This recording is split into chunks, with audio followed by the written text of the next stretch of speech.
Hello again, welcome. This is Robert Schein, Managing Director, Partner of Blanke Schein Wealth Management. Today is November 28th, and this is our market insights and observations. We're going to talk about the three items that the market is paying attention to, moving markets, if you will, based upon the information we're discussing, and so you should be too. Thanks for watching. So let's talk about it, the three sort of news of the day in the last 24, 48 hours that we've been watching markets sort of trade on. Number one, price movement of home prices year over year.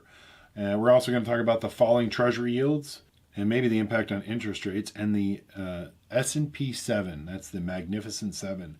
But let's start off with sort of new homes, single-family homes. Median sales price is down year over year 18%. Now, if we look at single-family residence for real estate, again, real estate is always local. So in specific markets, there's even markets here in the Coachella Valley in the Palm Desert, Indian Wells area where you're not seeing that price decline. In fact, you're seeing prices hang in there. Again, it's all about the three things with real estate: location, location, location.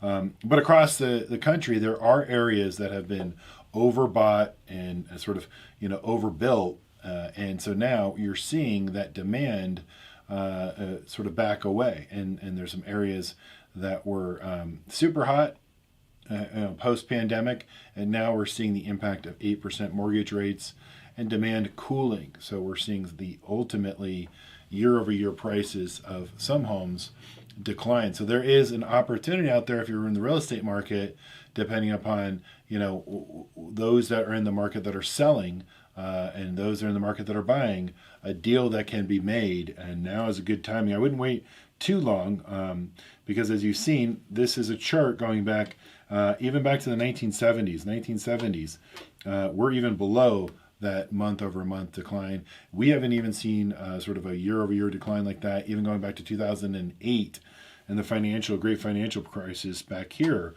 We're well below that, sort of setting an all-time record that we've been able to see here. So there's deals to be had in the year-over-year percentage decline. If you're out there in the real estate market, might as well take a look. And also, here's the U.S. Treasury. So Treasury yields have backed off from 5%. Again, like we've been rolling our Treasuries, and we had a big program trade in October. We locked in 5+% in the Treasury market for our clients. So everyone's super happy where we are right now, and yields have backed down. In fact, this is what we've seen recently as yields have backed down. But there's still sort of a support line right here. Right now, we're the 4.35% range. The question is, does it go down to 4%? That's this line right here, which is the 200-day moving averages. Remember, there are also some statistical analysis built in and some moving averages. We've already broke the 50-day moving average, but if you're looking at charts and patterns, there is a case to be made that the yields will then test sort of the moving averages, and then we'll find out from there if it's a breakdown or if there's some support there. We believe that there's going to be some support simply because if you look at it, the U.S. debt, if you will, and we're issuing treasuries to support our debt, both short and long term, and the U.S. If you will, but we also have, in the last 2 months, we're close to $34 trillion in debt, and we were just 2 months ago at $33 trillion. So that basically it's a supply and demand story. The additional sort of treasuries that we're going to have to start issuing to support all of this extra debt, increasing also to cover debt servicing. You're seeing sort of potentially the reasons for yields to go back up. If there's that much supply, people aren't going to come in, and it's not going to be so attractive. So you could see treasury yields sort of hit a resistance at this moment in time and then trend higher. Again, that's for the bond market vigilantes who've taken the market down right now to basically sort of front run the Fed and sort of project, hey, weaker economy next year. That's why yields are down right now. And potentially the Federal Reserve is done raising interest rates. And so they're trying to get ahead with the 10-year Treasury saying, okay, now the next move for the Federal Reserve is going to be a cut. And right now, if you look at Fed Funds futures, they're pricing in a cut in the middle of 2024, so summertime is essentially what we're going to see. But this is the story that's going to remain to play out. We're going to see how it plays out. Now, if you look at the S&P 500, the S&P 500 is 500 for a reason, 500 companies, if you will. But if you look at the performance of just 7 companies of the S&P 500, so the S&P 7, it's up 80% year to date versus the other 493 are basically flat. We're basically seeing where there is a big dispersion of returns. The Magnificent 7 is up 20 times. So if you take the S&P 500, it's about 4.5%. If you look at, factoring in the rest of the Magnificent Seven. And those are all the large cap tech companies. Think AI. That's the story that we're seeing. This is a drastic move of just 7 companies. What happens historically when we've seen this? Well, we saw this in 2000. Sort of a big rotation. That's why you want to be balanced and diversified. And so we're selling into the strength of this. This is probably not going to last forever.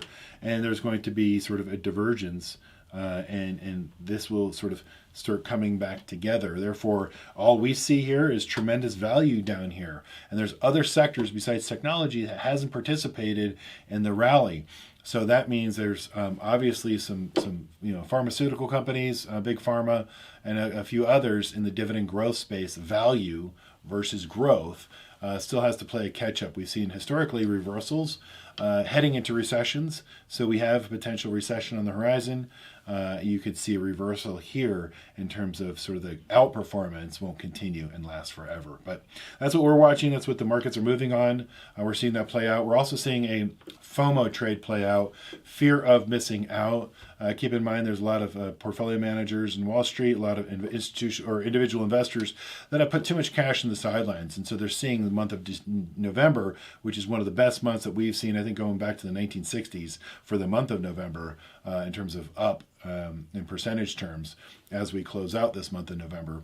And then coupled with, Santa Claus rally. So you have people chasing markets. So putting money to work, and then institutional money managers are window dressing between now and year end. So as you saw yesterday and today trading, markets opened up lower, but they ended up higher. And that confirms the FOMO trade as well as the catch-up trade, as we'd like to call it on Wall Street. So people are playing catch-up. So we could see a year-end rally persist and continue, maybe in the first couple of weeks of January, and then we could see maybe more trouble ahead. And that's where we're being cautiously optimistic, but positioning our portfolios accordingly. Well, thanks for tuning in. We appreciate it. We'll see you again next time. And again, like and subscribe and send this to friends and family a little bit more. Thanks. Take care.